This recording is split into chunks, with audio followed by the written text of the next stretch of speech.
बच्चों, पाठ 11वां सार कैसे लिखें।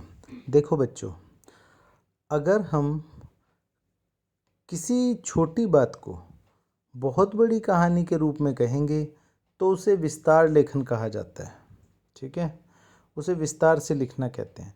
लेकिन अगर किसी बड़ी कहानी को हम कम शब्दों में कहेंगे तो इसे सार लेखन कहते हैं।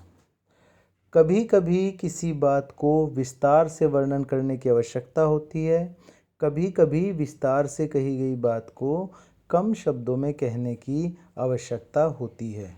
ये दोनों ही तरीके बात कहने के कौशल हैं। छोटी सी बात को विस्तार से कहना, यही सार लेखन है। ठीक है बच्चों।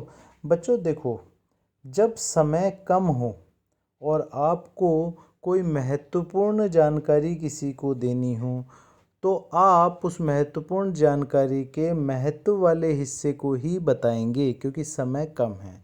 इसी को सार लेखन कहते हैं। जब आप बड़ी कहानी को कम शब्दों में, पर ऐसे शब्दों में जो दूसरे को समझ आए, आप जब अपनी बात कहते हैं तो ये सार लेखन है।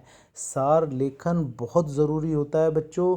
फिल्में, मनोरंजन के क्षेत्र में, समाचारों के क्षेत्र में काम करने वाले लोगों के लिए सार लेखन बहुत ज़रूरी होता है। क्योंकि आपने देखा है कि फिल्म जब बनती हैं तो कहानी बहुत बड़ी होती है, लेकिन वो 3 घंटे की फिल्म में ही आ जाती है। तो उसे वो इसलिए आ जाती है क्योंकि उस पूरी कहानी को समझ के उसका सार लेखन किया जाता है, यानी कि कम शब्दों में पर प्रभावशाली तरीके से उस कहानी को कहा जाता है। बच्चों, ये था चैप्टर सार कैसे लिखें। ये प्रश्न आ सकता है कि सार को कैसे लिखना चाहिए। तो मैंने आपको समझाया, ये 11वां चैप्टर था। इसमें बताया गया कि सार कैसे लिखें। मिलेंगे अगली वीडियो में।